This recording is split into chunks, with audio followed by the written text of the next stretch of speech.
Sheila, are you there?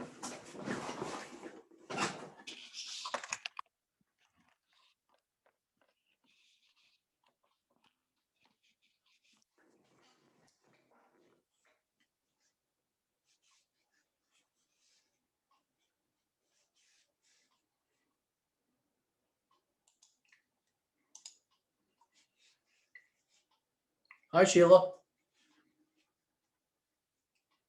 I don't hear you.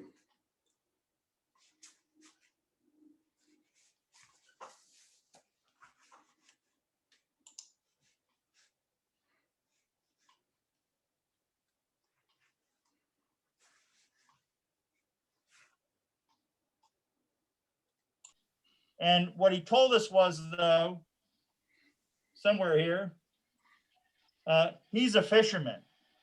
And this happens to be a Nice. fish that was featured in Kentucky Field. There's a guy by the name of Ted or somebody. Well, it used to be hosted by Tim Farmer. Chad, the guy named Chad hosted. Chad Miles. Chad Miles, yeah. And the name of the program is The Ones That Didn't Get Away. So this is a smallmouth that you caught where? Elkhorn Creek. Elkhorn Creek. And released. And released. So Dave's really an avid fisherman, and this is the note that he sent me. I don't know if you can see that or not, but it said, I would like to join your organization, and I'm a stream fisherman. Enclosed is my $15 for the last half of the year. So David is our last member in 2021. What I was impressed by was not only is he a good fisherman, but never fly fished, he's also into conservation. When you say conservation, what does that mean to you? Tell me when you go to a stream, do you bring anything with you? I bring a plastic bag and haul out trash on the way back out. I've done that many times down at Elkhorn Creek. There's tons of stuff out there. You wouldn't believe it. What about your Ohio stream work and those things? And I volunteered for Ohio River Sweep several times, and we just cleared out tons of stuff from there. Again, you wouldn't believe all the stuff. But over the years, the amount they pulled out has really added up. Okay, and then you had a fishing trailer down someplace in. I bought a small little place on Eagle Creek in Glencoe and lived on it for a couple years and fished and had a great time. And then finally I tore that down and put a trailer on it and rented that out and moved back up to town. But the 97 flood destroyed that trailer. So rather than shoving it into the creek like everybody else might, I chopped that thing apart and whiz-wheeled the frame and took every bit of it out up to town into dumpsters and recycling place down there in Newport, so on. So I think he's going to be a great addition to the club. One of the things I think is exciting is I talked him into participating in Secret Santa, and I hooked him up with a smallmouth bass fisherman. Anybody recognize these? Oh, wow. Those are Keith Hong's. He was Yep. matched up with Keith Hong, and he sent him a bunch of flies. When he leaves tonight, he's not taking all these with him because I'm going to take some of these for myself. I don't think so. One of the things that he did is he was actually assigned Randy Arrowwood as his Secret Santa, and we got Randy some Tenkara flies. But in reality, Randy, these are the real flies that got lost in the mail, and we're going to give those to them. That squirmy wormy ought to be up your ticket, Randy. So we'll get that to you. So Sheila, I'm going to turn it back over to you. David's been do we have financial numbers up on the board too? Yeah, you do. Let me just talk about this one chart. The reality of it is that our income levels have dropped substantially in 2020. And instead of being up in the 50,000 range, our income dropped to 34,000 and our expenses dropped to 22. So when we get into the year, we'll talk more about those. I don't want to take up too much time. But I'm really excited David came over and experienced Zoom with us, and he's looking forward to being in the club. All right. Welcome. Well, welcome, Dave. Welcome. Thank you. Welcome. Welcome, Dave. Yeah. All right. So I've got a couple other little things to touch on real quick. So the donations that we had for people that made donations for this year's or 2020's banquet that made donations already. You just need to let us know how you want, if you want the monies to carry over to the next banquet, or if you want us to reimburse you, if you want us to disperse them and use them some other way. Just let us know. Let Ken know, and he'll handle that however it needs to be done. And Sheila, I'll send out a note as to what the statuses of current donors are to the banquet. Okay. Okay. All right. That sounds good. All right. I think that is all I have. I'm going to turn it over to Jen. Hey, Jen. Jen Hey, Riffle. Everybody knows Jen. Everybody loves Jen Riffle. She's awesome. I love all of So you guys. we're going to turn it over to her, and she's going to announce our speaker. That's right. And I don't need to screen share or anything. I will just take over at the moment. So first of all, it is so great to see all you guys. I miss you all so much. I mean, I can't wait till we can all be together. So it's good to see you this way. We miss you. Yeah, I miss you guys a lot. So I am super excited that you guys get to hear from Patrick today, because he happens to be one of my favorite people ever. And so interestingly, when I joined the FFI more years ago than I care to mention, I joined because as a new angler, I had to join the FFI in order to be part of the Michigan City or the Michigan Fly Girls. And so I didn't know any better. So I joined this club, and then I went to a few of the meetings, and I was treated in one of two ways. Like I was wearing the Harry Potter invisibility cloak, or like I was Voldemort. And for those of you who have never seen Harry Potter, neither of those are good. So, but I decided to stick with it because, well, in the words of Hagrid, I am what I am and I am not ashamed. So, as you guys all know, eventually I got into fly fishing and got into the industry and then ran for the board. And honestly, I would be lying if I said that I thought the FFI was amazing when I got onto the board level. You know, I think that at that point we were just treading water. And, you know, but over the years, I think we tried really hard to make things work and get better. But I think that just at the time when we were seeming to take our last breath, and it was that we were going to give ourselves a proper burial instead of CPR, I heard rumblings about this guy named Patrick Berry, who apparently is known for his stone cold candor. And I thought, well, that is exactly the life preserver that we need. And I also thought at that time, why in the hell would anyone take this job? Because this is career suicide. But as the great Dumbledore once said, to the well-organized mind, death is but the next great adventure. And so I thought, well, apparently this guy likes a really good adventure. And you know what? That's exactly what it's been. It's been a great adventure. And from the moment that I met Patrick, I loved that he may look like a young version of the old FFI, but he definitely does not talk like that version at all. He's an avid fly angler and an upland hunter. And I hear he's one hell of a bird dog trainer, which I might need to call you about that, because my bird dog right now is not very well trained. So, but you know what, honestly, he comes from his experience that he brings is from outside of fly, which I really believe is exactly what we need. And his openness and his honesty, as well as his ability to call it like it is, has been a breath of fresh air for the FFI. And in fact, it's been, I think, our life-saving oxygen. So it's my honor today to have the privilege to introduce to you the man that has given the FFI the 180 that is absolutely needed. And I am proud to call him my friend. So in closing, I'm going to leave you with the words of Hermione Granger, and I'm going to direct them right at Patrick and say, I mean it. I mean, it's sort of exciting, isn't it? Breaking all of the rules. And that's exactly what you've done at the FFI. And I am proud to serve on your board with you. Well, Jen, thank you. And Jen knows, like I'm sure everybody else does, everybody loves Jen. Let's just all agree with that. I love Jen.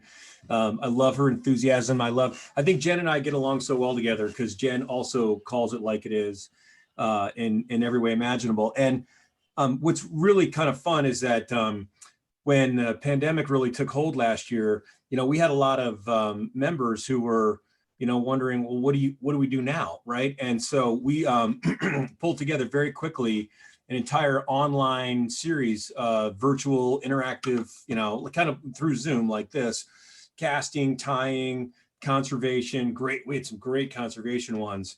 FF Fly Fishers International Women Connect program.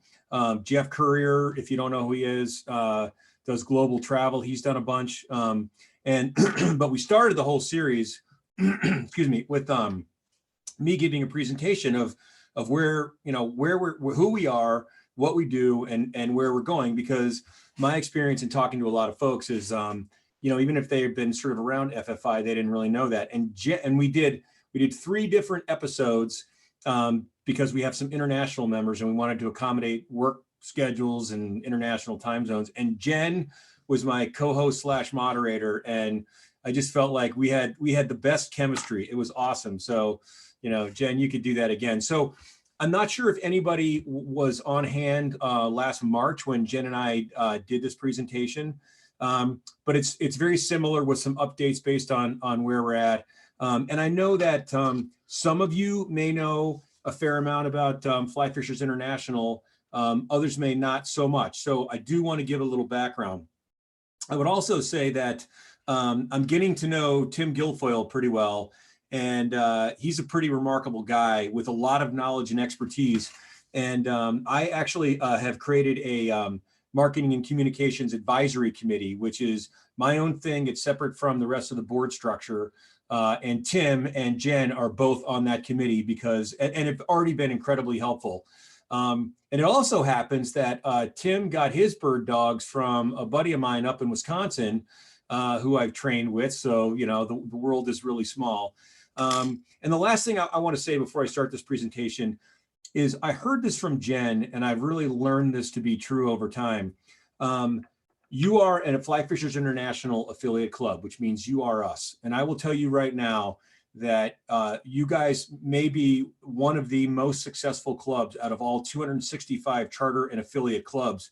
I mean, a simple visit through your website tells me that, to be really candid, because here's my stone cold candor, the Northern Kentucky Fly Fishers in many ways is ahead of Fly Fishers International's headquarters on many fronts, right?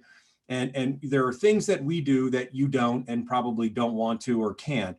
But there are things that you do really well we could learn a lot from. And that's exactly why I'm in touch with Tim and Jen, and I've created this advisory committee, and we've got a lot of stuff going on. I mentioned that not only to applaud you for having such a wildly successful club, and that ain't false praise, but you may see some things that when I give a presentation that we're doing, and if you say to yourself, well, that's fine, but we've been doing that for 20 years, you might be right. But this is our chance really to modernize this organization because there's a lot we can do. And we, like Jen, there are other people within the fly fishing industry that are household names that are known, they're all in on Fly Fishers International. While they stayed on the sideline, they weren't necessarily excited to get involved. They saw 2 things. They saw that this organization has incredible potential to be one of the most relevant fly fishing organizations and leaders in the sport because we're very distinctive in what we do. And 2, like Jen, other people realize that I know that I'm not actually good at anything except for finding people that know more than I do and recruiting them to get involved.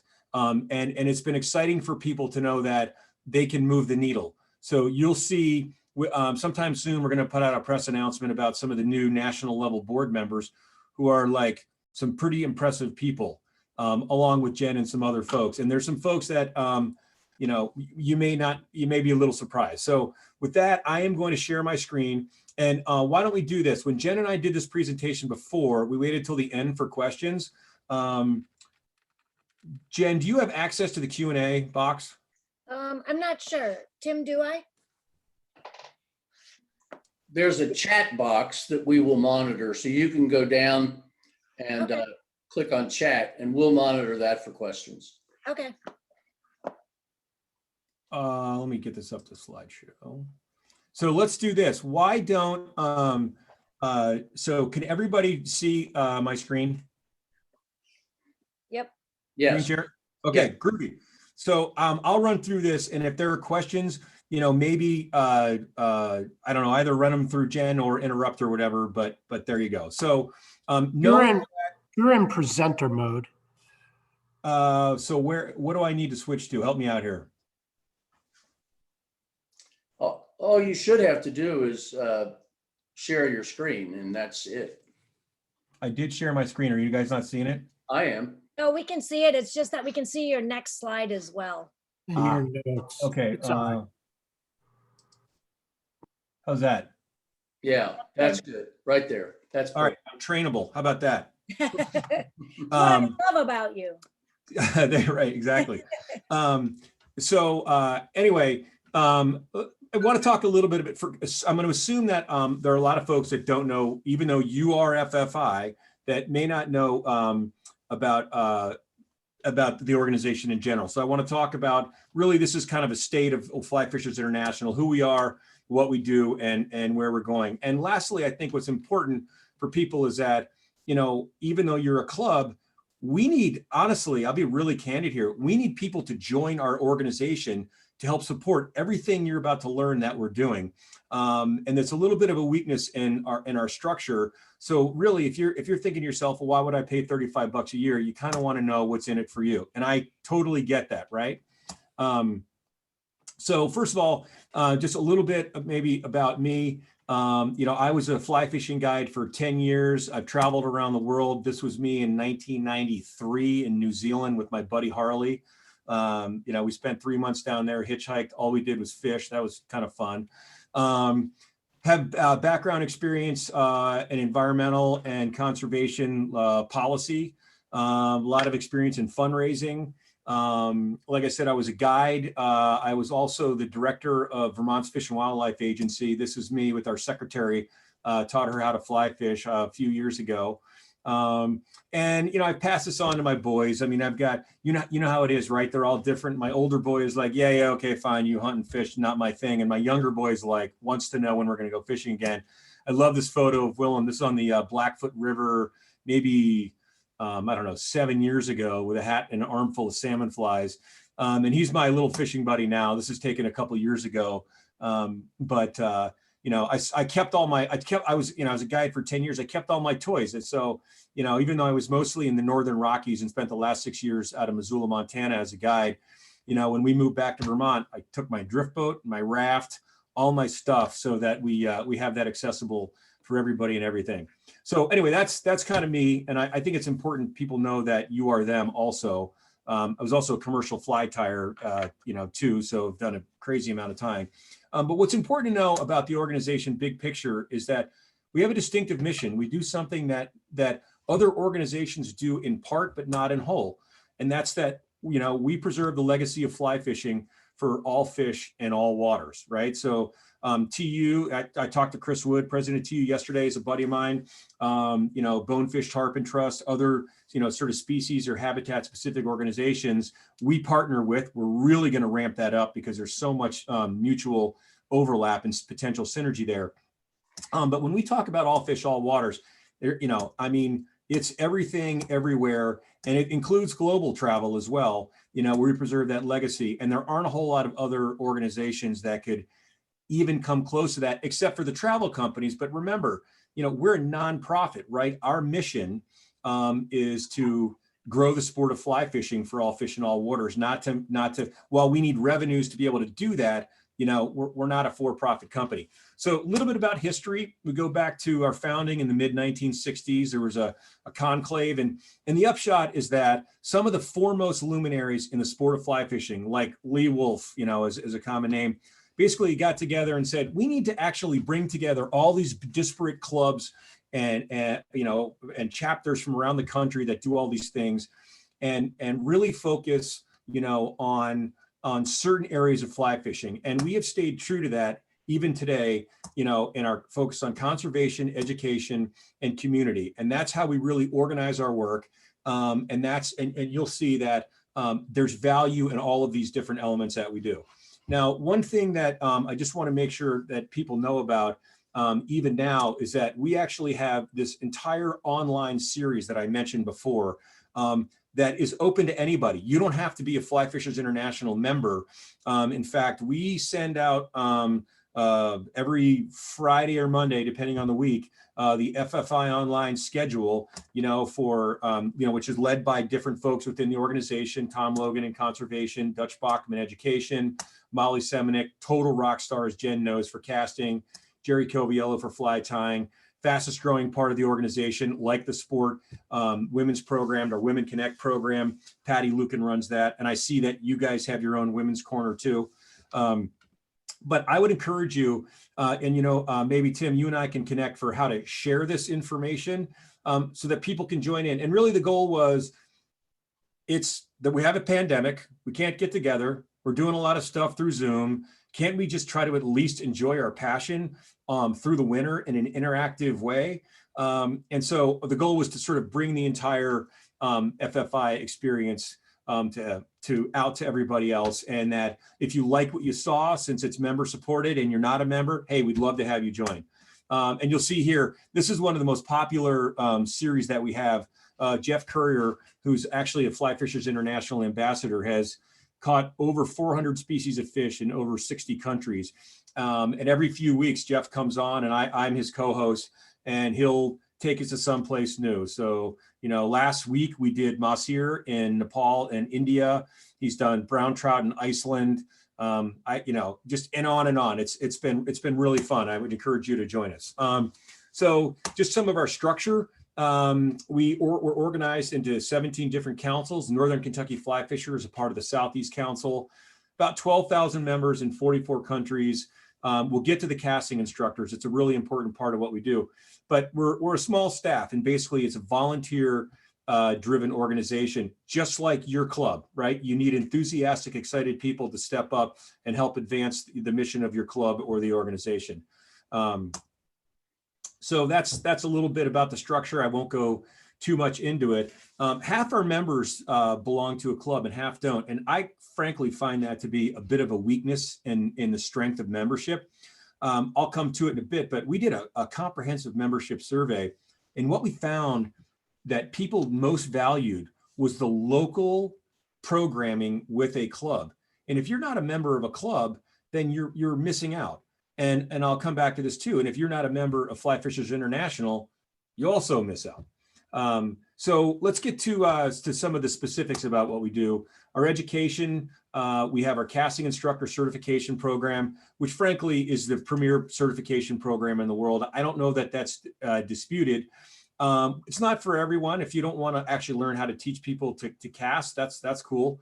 But it's a pretty high bar. But for a lot of people, it means a lot that you've achieved this level of proficiency. We have a fly tying group. We have an online learning center. We've developed a lot more online programs. And while we're not able to do it now, that in-person learning that happens through the clubs or organized through the headquarters in Livingston, again, we found out through surveys, it's really important to people. It's also how you connect with people and learn how to fish probably better than you weren't before.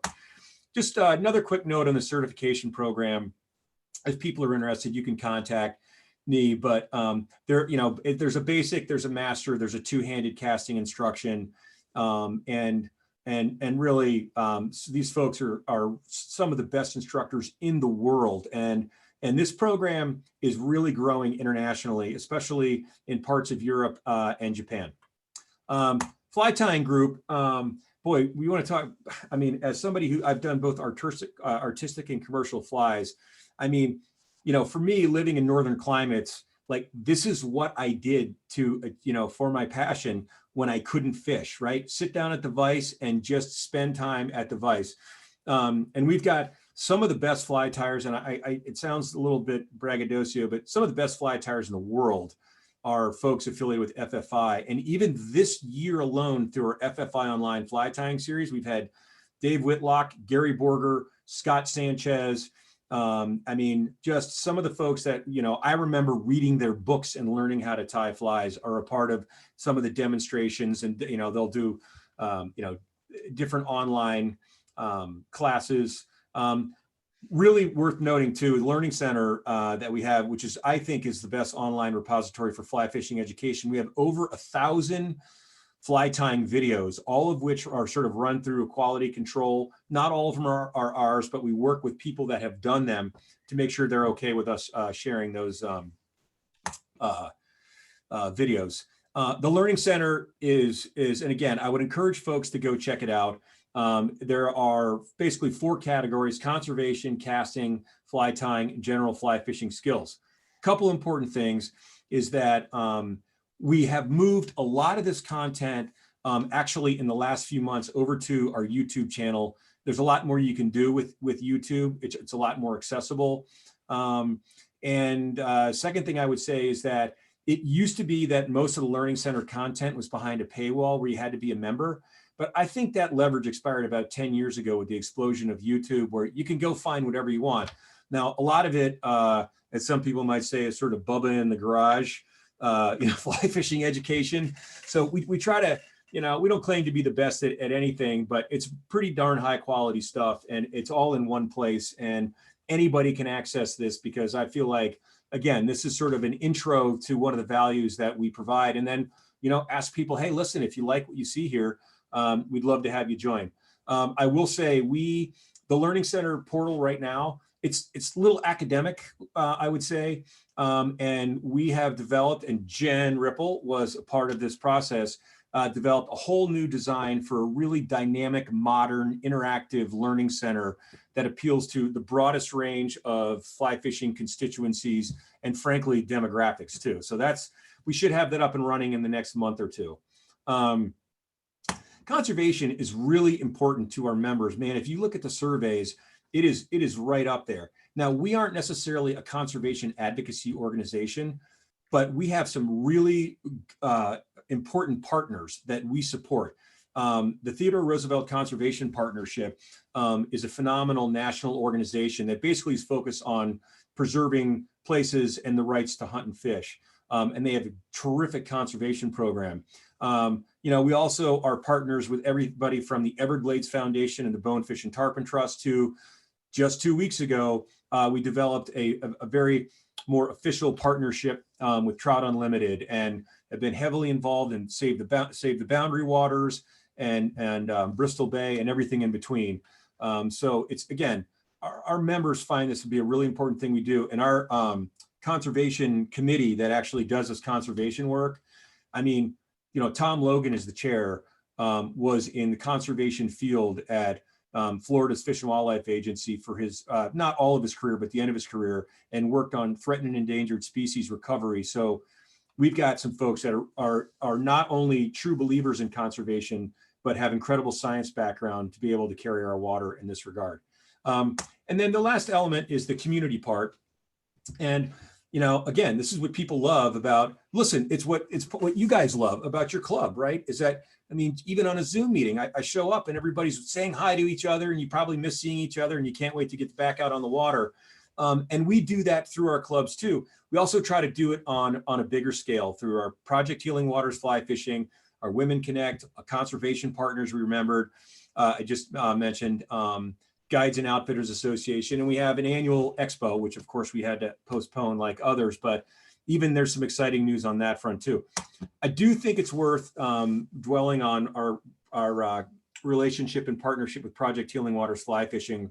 For those of you who don't know, they are dedicated to serving active and retired disabled military service personnel and teaching them how to fly fish. And what has been found through not just anecdote, but also through data, is that it saves lives. I mean, for Todd DeGrossier, who's the president and CEO, who's just a terrific guy and does a fantastic job. I mean, he was an infantry colonel in, I believe, Afghanistan, and he will tell you this saved his life. Well, this organization actually started within Fly Fishers International under our 501c3. And Todd would tell you this organization doesn't function or exist without Fly Fishers International, because they rely on our instructors to teach their volunteers to then work with the veterans, or we actually may work with the disabled, active and retired military service personnel, directly too. Over 50 of our clubs are specifically Project Healing Water clubs. And when we have had our expo, Project Healing Waters is there in force. and they have this awesome expo competition where we give awards at the final banquet too. But I'm really proud of our relationship with Project Healing Waters, and I think it's something worth noting. And again, you know, talking to Todd, I mean, you know, it's worth becoming a Fly Fishers International. They don't do membership, right? So if you believe in this organization, you know, you can support them by supporting us, knowing that, you know, this is how they operate. Again, I'll just mention Women Connect. You know, Jen actually, boy, Jen, who does everything, is on the board of Women Connect. And basically it's about building a community of women to help enhance, you know, the role within not just the sport, but also within the industry.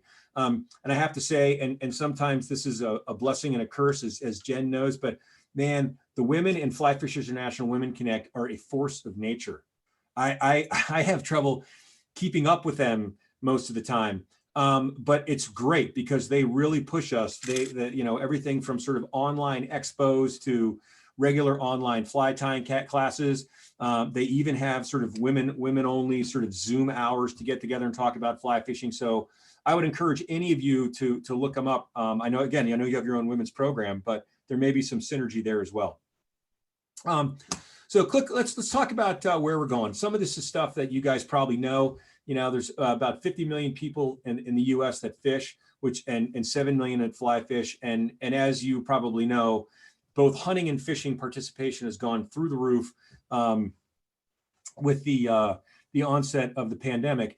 And so for me, there's a lot of questions of how we actually maintain that interest in the sport, right? You know, do we act like, you know, I mentioned this in a recent column that I wrote, you know, do industry leaders, you know, want to act like the rooster taking credit for the dawn? Like, well, yes, this was our brilliant strategy that we've had in development for 10 years. And that's where, you know, we've seen this rise in participation. I don't think that's the case. And so frankly, I think all of us need to focus on, now that these people have joined our passion, what do we do to keep them involved? One of my overarching philosophies about this organization, and I've talked to Tim about it, and from what I understand, you guys are really, really good at this, is not just to focus on what you've done and what you're doing, but to look ahead and be the organization that you want to come. So that includes your vision, right? You know, where are we going in the sport of fly fishing? What does this organization want to be? Really important, leadership composition, right? You know, on the FFI website, there's photos of all of our board members up there, right? Understanding that the demographics are changing and that we want to get more women involved, probably more, you know, certainly a younger demographic involved. You know, we know that, you know, fishing is actually, participation is rising, certain ethnicities around the country. I want people to look at those photos of our board members and say, I see myself there. So we have really begun to focus on our board composition. And again, our slate of new board members, I think really reflects that.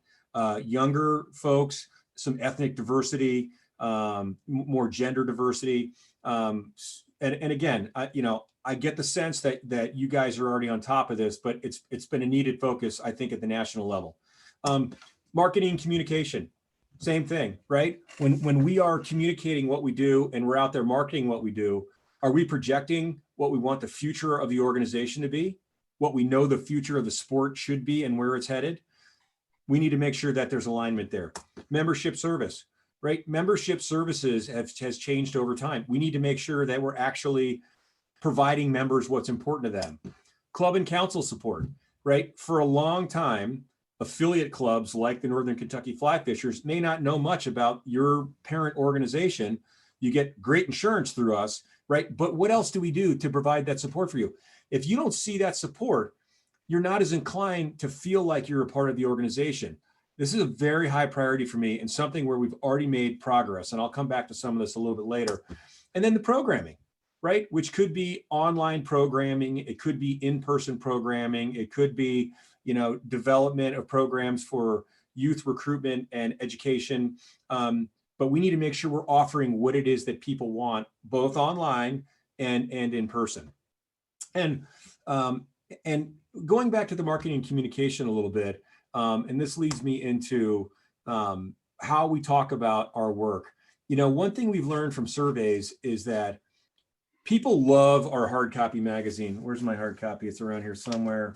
Not going to find it, but because I have a mess on my desk. Nevertheless, we find that people are less interested in the stuff you get category, right? Oh, I get a sticker, I get a decal, I get a pin, and they're more interested in the mission. And so frankly, you know, from a marketing and communication perspective, this organization needs to lead with our value proposition. Why is it important that you know, this organization is here? What's the value in it for you, right? And I mean, obviously I've enumerated some of them here and we've talked a lot about them, but that needs to be a critical part of how we talk about the value of this organization. Just going back, I mean, I mentioned this, but just to leadership diversity, age, gender, race, subject matter expertise, and frankly, not for you guys so much necessarily, but at the national level, that geographic diversity. Matter of fact, I got our board to approve a board composition guideline that includes equal representation where practicable, you know, in these categories to make sure that, again, we're reflecting the sport. I think communication, if there's one thing that you know, when I hear from folks at charter and affiliate clubs, you know, around the country, one place we really need to enhance is our communication. And we've already done a lot of that, but there's a lot more to be done. So we've got an entirely new website and learning center ready to be launched pretty soon, which is, again, you can see here's a, you know, sort of, again, Jen was a part of this process too, much more modern feel than we had. Talking to people more about the conservation work. In fact, there is an FFI Twitter account, which is solely dedicated to our conservation actions so that people can follow that. We've developed a newsletter that's from me, the Dispatch, which talks just about all the new and exciting things. We send that out monthly. We're getting much better at our social media, Instagram, Facebook, not just in terms of posting the things that are going on or posting cool things about fly fishing, but also simulcasting our FFI online webinars through that are on Zoom, simulcasting them on Facebook so that they're out there too. And we talked about the online programming. We've also developed a relationship with Midcurrent. If you don't know Midcurrent, it is the single most popular fly fishing website in the world. And Marshall Cutchin, who's their principal and owner, he's one of those guys. He really believes in the value of this organization and what we could do. And he and I have worked together a lot, and they have begun to share our Learning Center content on the Midcurrent how-to portion of their website. And we even have a co-branded fly tying newsletter that's just Fly Fishers International and Midcurrent, and there's a lot more to come. So I'm pretty excited about that. Just show you a little bit about, you know, some of the redesign of the website. If you don't know the existing website, you may not know how much it was in need of, you know, kind of, it's a little bit more academic. But just trying to work on having a much more modern design. And we've got some really great marketing partners, Brickhouse Creative in Bozeman, that they do a great job for us. And what's helpful too is that, you know, the guy that's the owner and principal, David Thompson, he's like the rest of us, right? OCD fly angler. So he gets it, you know, he gets the way this should be presented. As I mentioned, new portal for the Learning Center. New design for the magazine. We launched a huge membership project as a part of, you know, trying to make sure we were giving people what they wanted. So starting last year, we actually hired Mark Duda from Responsive Management. If you don't know who that is, Mark and Responsive Management have done this kind of work for almost every state and federal fish and wildlife agency and almost every national level fish, wildlife, and conservation nonprofit. So, you know, knowing that we needed to have this done well, we went to Mark, and that we actually have overhauled our entire membership strategy based on a bunch of research we did about what other national level nonprofits are doing, a lot of information from the membership survey, and a lot of input from folks like, again, you know, Tim and Jen are on this advisory committee, and they provided a tremendous of input. And this is all being rolled out right now, and something we're pretty excited about. And we really need to focus on marketing and PR, to get the message out that, what we're a modernizing, transforming organization that is absolutely well worth the investment. So, you will see some of this because frankly, to the degree that Fly Fishers International, we need to grow our membership, right? To stay around and to build on these programs, right? It costs money to actually put this stuff out there.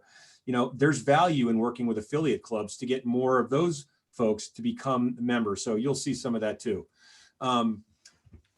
Also had mentioned a lot about needing to focus on our programming. You can see Jen Ripple here doing the Fly Casting Skills Challenge. And basically trying to understanding what it is that get people excited, what people want to learn, so that we can support them. One of the most exciting things that we've done is the Casting and Tying Skills Challenge. Now, I mentioned earlier that we've got this certified casting instruction program.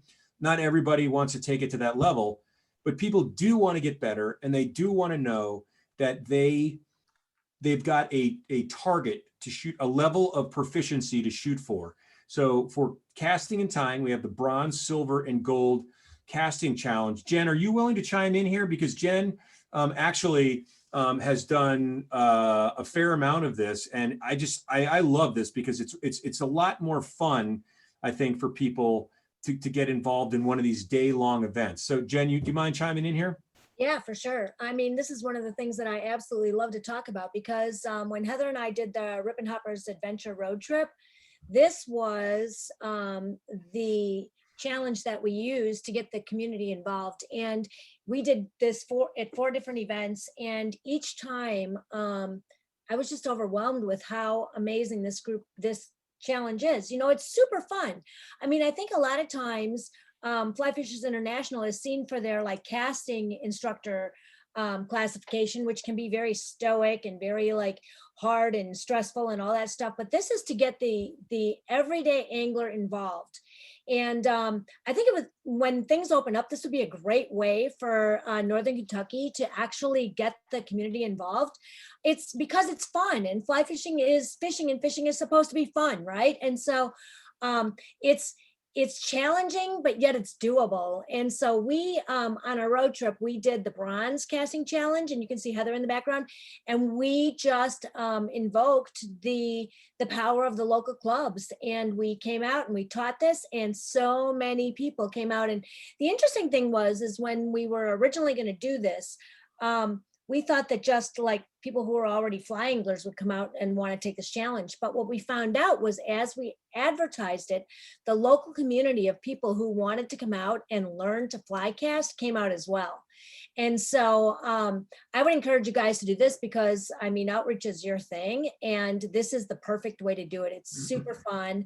And, I mean, it bettered my casting skills.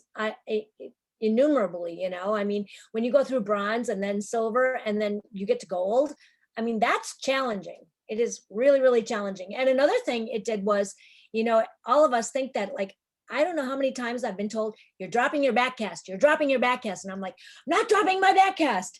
And then you get out there and you do this and you're like, oh my God, I'm dropping my back cast. So it doesn't really matter what your skill level is. We all have things we can work to attain. And this is the perfect way to do it. I love, love, love the challenges. They're just perfect. It's also a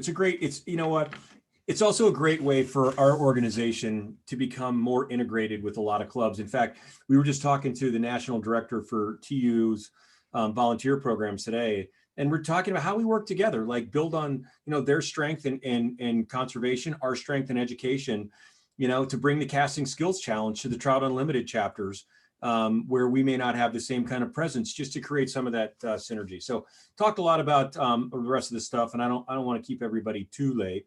Club and council support is going to be pretty huge. And we're in the process of developing a full handbook from soup to nuts because first of all, there's leadership turnover, and you may show up and say, I have no idea how to run this club or this council. And so we're trying to get to the place where we've got everything that's needed to be able to successfully, run a club or council. The regional expo is actually going to be pretty exciting. You know, we used to have this annual expo, up until, you know, the pandemic, but it was mostly held in the Northern Rockies. And what we realized is that we needed to bring it to different places around the country. So, you know, I can come back to that in a minute, but you know, it's a way to get more people involved, you know, from, you know, at the national level, but in their own local community. And then we've talked about the online communities. When we talk about that sort of handbook of tools, Project Healing Waters actually developed this great program guide. And these are some of the areas that we would include in there, you know, to provide for clubs and councils to help them out. Regional Expo, the whole idea is to bring this huge education focused expo. I mean, there's a lot more to it than that.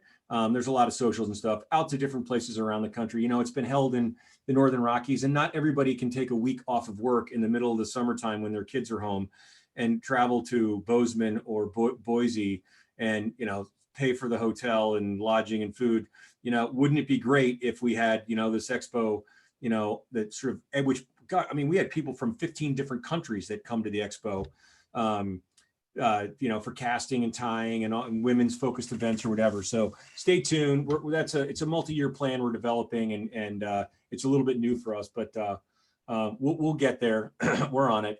You know, also, you know, huge need to increase our support for basically our fundraising. You know, legacy giving is a new program for us where people can actually support FFI through their estate plans. And we've got, you know, actually have some folks that have already done that, which is awesome. Because frankly, a lot of people don't know how, and, you know, you could do this for the Northern Kentucky Fly Fishers. You know, people don't feel as comfortable giving away too much money, you know, when they've got to pay the bills, but hey, when they're gone, right, they don't mind leaving a legacy. Looking definitely to expand our industry partners to sponsor some of the work that we're doing.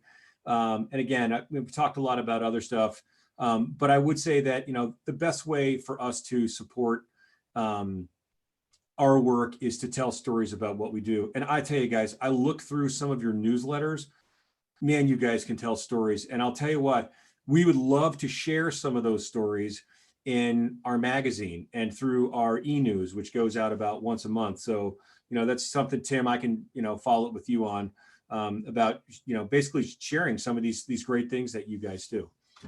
Quickly, just about the legacy giving, actually, I actually worked with Joan Wolfe, and so the FFI legacy program, this legacy giving program, estate giving program, is named in honor of Lee and Joan Wolfe, and I was really grateful that Joan allowed us to do this, and it was just delightful to work with her throughout that process. So when we come back full circle and we get back to the sort of what's in it for me question, you know, why to become a part of the organization, which again, you already are in a way, it's the value proposition of all the things that we do in this distinctive mission of all fish, all waters.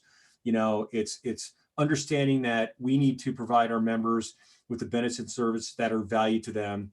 It's providing that support for clubs and councils so that they feel like we're all one organization, whether we're HQ, the council, or an affiliate or charter club. It's enhancing communication. People know what we're doing and why we're doing it. And all of that, I think, leads to building a stronger community. When I gave the keynote at the FFI Expo in July of 2019, I'd only been on the job for 1 week, and there were some things that were really obvious about the organization. And this stays true today, is that one, I don't know of another organization that has the type of expertise housed right within Flat Fishers International, and that includes affiliate clubs. And I would also add to, it's important that some of the best casters, tires, and you know, vacuum cleaners of fish are not people you've ever heard of that wrote a book or did a video, right? They're the people in your club where you're like, oh my gosh, Dave, that guy can vacuum out the river. Oh my gosh, Mary, she is the most incredible artistic fly tire I've ever seen. So I want to say that when I talk about the expertise in FFI, it's not the household names, it's all of us. It's all of us. And it's pretty remarkable when you look back at the luminaries who started this organization and who really modernized the sport. There's a history within this organization, and that we stands on the shoulders of people that came before us, and that extends to you and everybody else. Second, this organization is very much volunteer driven, and the dedication to make this engine run is really remarkable. And third, there have been so many successes that I don't think the organization celebrates enough. I mean, look at the casting program or even the casting challenge. Nobody else does that stuff. The online learning center, the FFI online series, our conservation partnerships with hundreds of different organizations on countless issues around the country is really pretty remarkable. And those are three things about the organization that I observed again back then and I think are true today. And the request that I always say to our members is that, one, stay engaged, right? I mean, and if you decide that you can't stay engaged, try to recruit new people. That's a part of the legacy to make sure that you continue to stay involved. Second, support the synergy of FFI. What do I mean by that? You might be a total fly tying nerd. You might be a casting geek. You might just not care about any of that. You just want to catch fish. But it's important, I think, to really celebrate the strengths of your friends and colleagues and club members who are into different things that may not be your thing.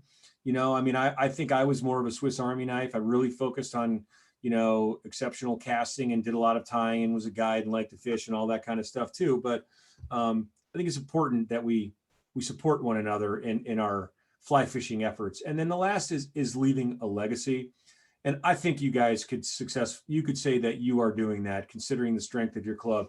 And for some people, it's about supporting the club or Fly Fishers International financially, right? To make sure that we can operate, right? You have no idea how much that means to a small nonprofit. And for others, that legacy is teaching a fly tying class for kids or a casting program for women or taking somebody new out fishing. I mean, I love the introduction of the new member tonight. That's fantastic. That's leaving a legacy, right? That's bringing somebody new into the club that's going to help perpetuate the sport. So anyway, with that, I will stop my screen share and see what you guys might have for questions.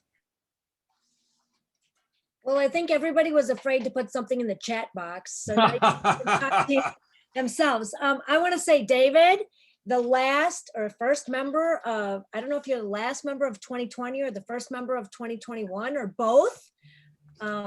If you would give Tim your address, I'd be happy to send you some magazines. So I think that's really cool. Anyway, I think his host should give you his address too. I've got his address. perfect. So I'm gonna step outside of the chat thing because I think you can all talk to Patrick yourself. Yeah. Is he not amazing or what? Was Yeah. that not informative? Yes. We are in good hands at the FFI, finally. Hey, so I did see a quick a chat question, which I believe is where the FFI, it says, how is the FFI YouTube channel located? If you go to YouTube and do a search for Fly Fishers International, there's some content up top that shows some of the relationship we have with Midcurrent. But if you look below, you'll see the channel there. And there's a lot of really cool stuff. And there's actually a lot of really cool stuff that we recently populated. So you'll see some of the really cool new webinars. In fact, you know what? They're Bruce Williams and Audrey Wilson, who are both like really great certified casting. I think they're both master casting instructors. And Audrey is this young woman from Utah who actually is a competition caster. They just did such a great webinar on how to become a certified casting instructor. And instead of just sort of like, reading through, the online, how you become a certified casting instructor, it's actually pretty nice to be able to hear them talk about it in person. Let's see. So Well, there are some chats. yeah. So- Let me, so Yeah. if you want to get more involved, and is this New Hampshire? Mhm. So if you go to, again, we're overhauling the website. It's a little hard to, it's very professionally done, but it's a little hard to navigate. But if you go there and you go to resources, you can find your local club and your local council and up-to-date contact information right there. And if not, you just call the office and we'll help point you in the right direction. So guide referrals globally. I don't know about that so much, but we do have a Guides and Outfitters resource page. But here's what's really cool, right? Is that whether it's Jeff Courier, who's fished in over 60 countries and who's an FFI guy, or any number of our international folks, the cool thing about the FFI community is that we're still small enough and we're still close enough in community that we'll put you in touch with whoever you want. You know, it was so cool. We had the FFI Online Awards, which we give every year, which again, they're on our website. It's a pretty nice thing. And we usually have done those at this expo where somebody announces your award and you come up and you shake hands and you get a picture and you step off. Doing it virtually this year was so incredible because we allowed each award recipient to talk a little bit in response, how they got there, how they felt about it. And here's what I learned, which I don't know that I would have conceptualized this before. The genuine, unadulterated, unscrewed up passion for fly fishing within this organization is just remarkable. And don't forget, that includes you folks as well, right? Because you're a part of it. There's no bitching about the politics of the industry or which guy rode over my fly line or, any of that stuff. People just love the sport of fly fishing. And that came through so beautifully during that online award ceremony. And by the way, I want to remind everyone that Mike Arnold, who was on this call, won the education award this year, and he was on that call, and he beautifully articulated his passion, which we see. I might put you on the spot here, Mike. So we had some nominations for some incredibly impressive people for the education award, and the committee that reviewed this, and some of them are names that we know, and the committee that reviewed this didn't know Mike, looked at Mike's nomination and his resume of education and all the people that he had touched in some way in the sport, and it was like, of course Mike Arnold wins this award. Mike, do you want to talk about it at all, Mike? No. It was such a surprise when I got the call, and such an honor. It just absolutely flabbergasted me. I've touched a lot of people over the last 38 years in fly fishing, and I can happily say I've only met 2 stinkers. And, none of them are in our club, but in any case, it's such a wonderful thing to teach and learn at the same time. Every class I've taught, I've learned something from the students. Every time I take somebody fishing, I learn something from those catching fish when I'm not, or even when I am. And I think that's part of our club organization, the way we function together when we're together on trips and things like that, or doing classes. The help that I've been given over the years from the members to help me do those classes. It's just, it's amazing how much all of us want to continue this sport into the future with other people. Yeah. And, I'm going to close at that. Well, it was delightful to have you as a part of that. And we were so excited to give you that award. The one thing I don't know if this comes through, but it's kind of important to note is that as we enhance our programming, either online, in person, which we're going to turn the corner and we're going to get back to this, right? And so we're kind of planning ahead. If you're not a member, you miss out on a lot of the benefits that might come out, right? So, as a part of your FFI affiliate club, you guys do incredible programming. You got a really strong club, but there's a lot of stuff that happens on a national level that we communicate out. That's pretty exciting stuff that you miss, right? Unless you're a member or unless your leadership shares that out. But even that's a little bit more of a burden than just having that out there. So, you'll be privy to a lot more of the really exciting community conservation and education things that we do and that we work on as a member too. So just something to throw out there as well. I wanted to say something, and that is, if anybody, I've gotten much more involved in FFI. I've been a life member for a while now, and Mike was the one who encouraged me to, pay attention to Fly Fishers International, formerly Federation. But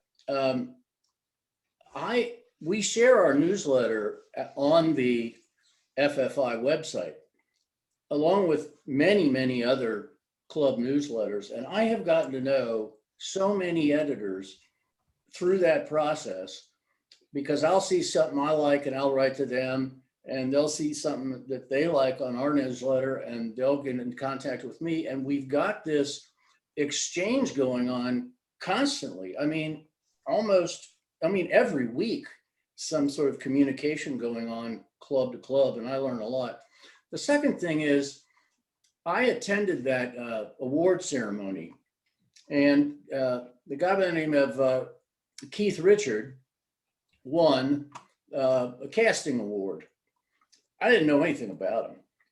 And so I wrote him a congratulatory note because I'm interested in pursuing a casting instructor, and asked him a few questions. All of a sudden, he's like my best friend. It's incredible. He's a great guy. Stuff, and he called me, and I'm going to send out a link to his website. His website is the most amazing thing I've ever seen. It's just the instructional materials and so on and so forth. But the thing that I found about people around the country in FFI is that they're just real open, real nice people, willing to share what they know.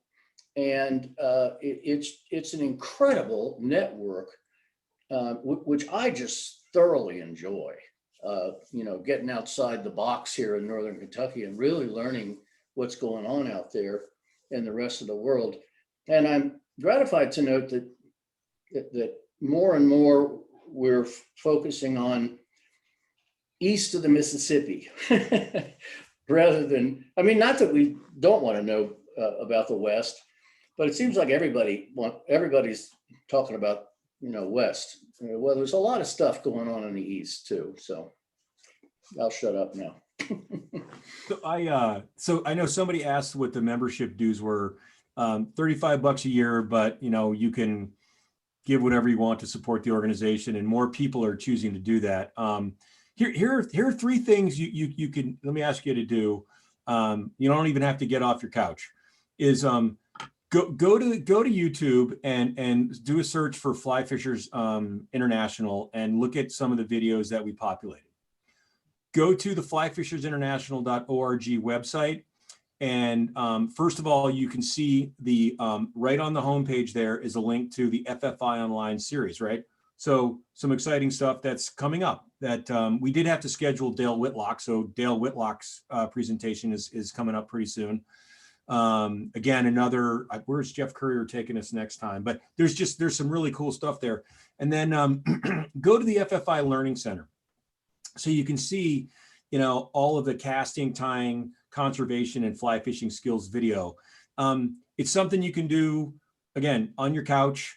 It's something you can do now that it's January, and, kind of introduce you to, some of the things that we do where I think there's value. So those are some things you can do. And then lastly, just, I really feel compelled to thank you guys for being such a strong club and, getting to know Tim, and of course, Jen knows I love her to death. And, and frankly, I get help from your club because you do some things so well. And it's just really nice that, we work together on this stuff where, I can learn from people in your club.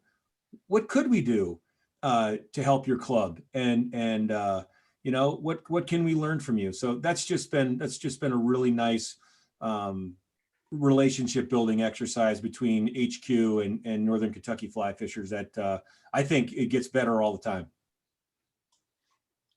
Patrick, if I can jump in here, I think one of the things that's to me is just a normal fly fisher. I've been a member of NKFF for a while, but I think having the identity of FFI locally, having it look as if you're as much local as anything is critical to have people jump on board. Yeah. I agree completely. And that was probably the most interesting and compelling thing we heard back from the membership survey. You are the local FFI presence, right? But what Project Healing Waters Fly Fishing has done, and which we're in the process of doing, was they worked with all of their regional programs and they co-branded everything, right? So that, and I'm not suggesting you would want to do this, but we're offering this so that the Facebook pages, you know, is clearly a Project Healing Waters Facebook page with the local club logo, right? Same with different websites. So, you know, granted, I know this isn't entirely what you're talking about, but, you know, right now we're about to roll out, well, it's going to take a little while, but an FFI co-branded website for clubs and councils, both affiliate and charter clubs. I mean, you guys have a pretty comprehensive website, but a lot of people don't, right? That becomes, at least when people are looking for, you know, fly fishing, you know, south of Cincinnati, right? And they come up with the Northern Kentucky Fly Fishers Club. If there was, since you're an FFI affiliate club, if there was like the FFI and co-branded with the Northern Kentucky Fly Fishers, that you guys are the local presence there. What we can do is, through this sort of, you know, handbook for clubs and councils, is give you templates for things you may not have, whether it's best practices for social media, youth recruitment and retention programming, you know, even operational stuff like descriptions for, you know, the positions, you know, because again, you have turnover, to volunteer training, to we have great leadership training that Dutch Bachman has begun to offer.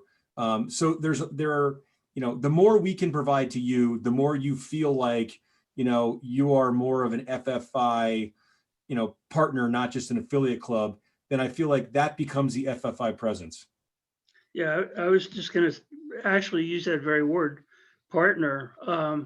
If it was worded, for instance, like NKFF, a partner of FFI, or something like that.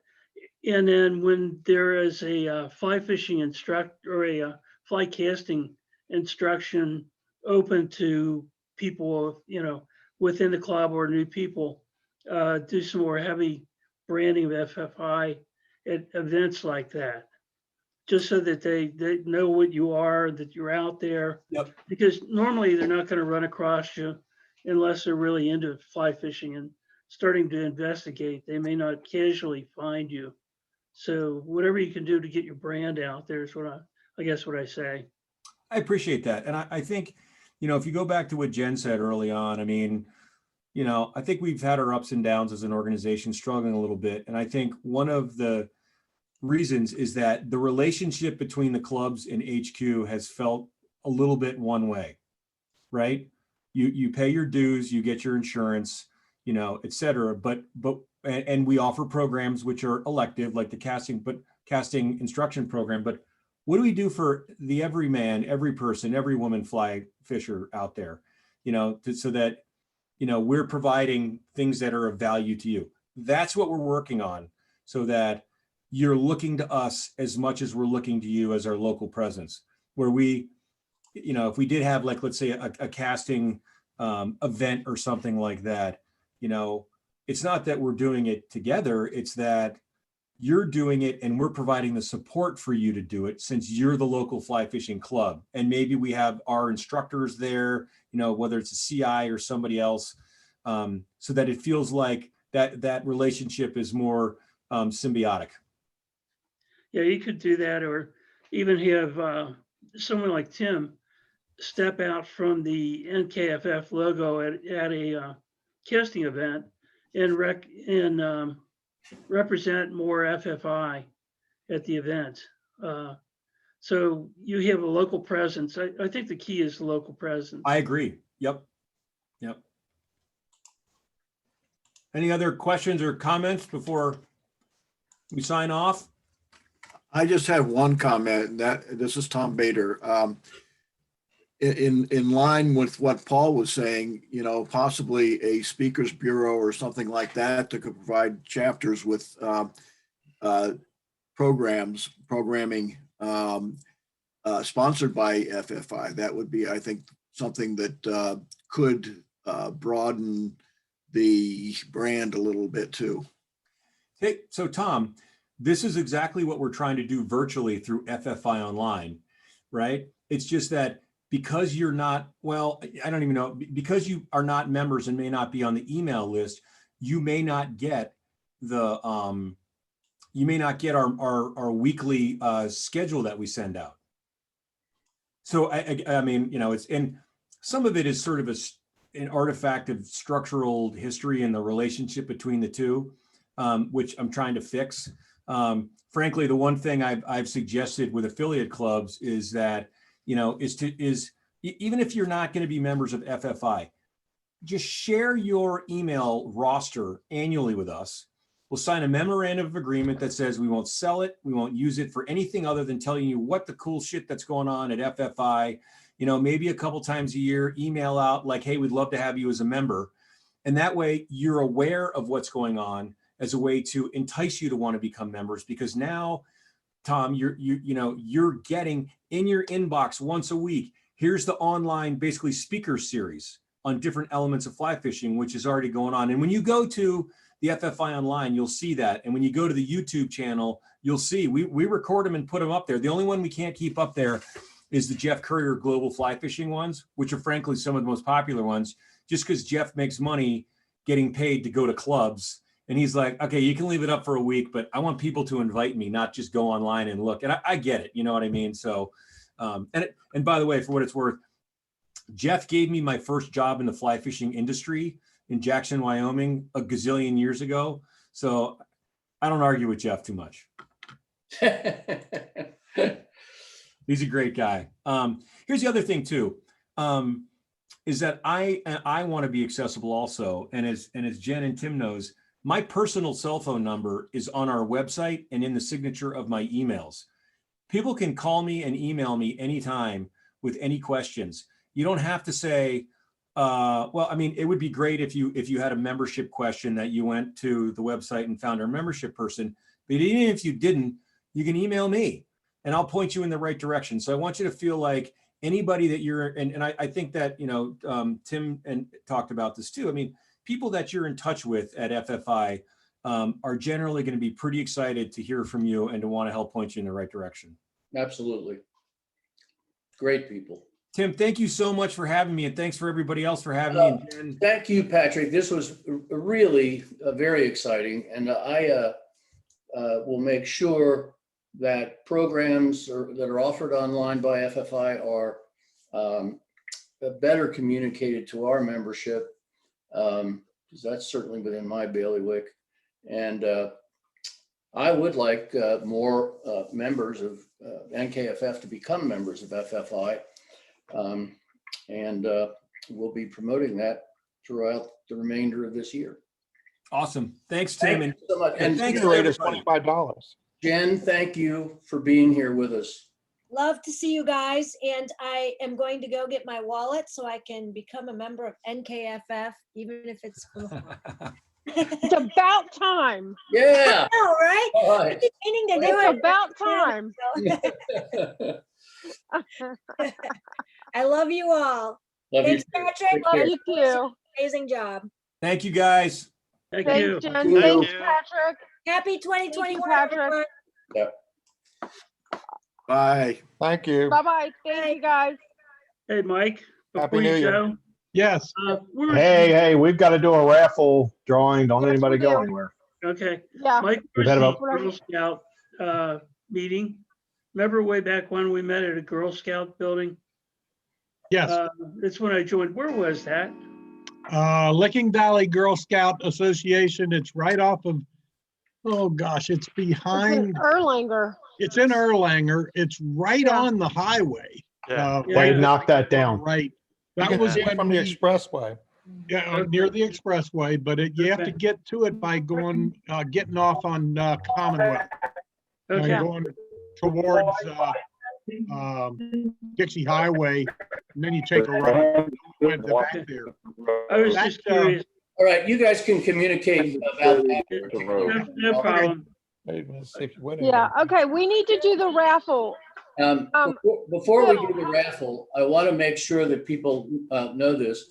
I still have some prizes for people. And so if you have won a prize and you do not have it, let me know. I don't necessarily have your name. I've distributed all those for whom I do have names, but I'm going to write everything. 70 people. You got my $500, Tim? Well, I do have a $50 gift certificate for Barron's son, but I don't. I want a car. All right, go ahead, Randy. Okay, Okay. so first of all, we need to find out how many, we've got 3 prizes, right, Bill? 3. Okay, so go ahead and do your randomizing. There's everybody. All right. Hang on. Okay. Grant Hughes, Don Schrantz, and Patrick Rafferty. All Or right. Patricia. I'm sorry, Patricia. I can't read English. Patricia. Rafferty. Hey, Congrats. Woohoo. congrats. Pat, if you're on there, long time no see, it's good seeing you in the club. Oh, yeah, good seeing you too. Long Yeah. time. That's exactly like. And Yeah, you gotta well, realize you have 2 Pats. Patty and I are both here. Yeah, I saw that. But yeah, long time from the old JCs, so. Really. I learned where Pat and Patricia's farm was this weekend. I delivered a prize to them. Oh, good. That's sweet, All Tim. right. Do we have anything else that we need to talk about? Nope. Yep. All right. Well, great Good meeting. meeting, guys. It was great seeing everybody. Thank you. We'll for see you that. next month. All right, thank you. See All ya. right. See ya. Hey, Yeah. Bye. bye, everybody. Bye, See ya. Tom. Yeah. Paul S. He's got great, his picture online. He's got his dark. All right. Good seeing you, Bill. Good to see everybody.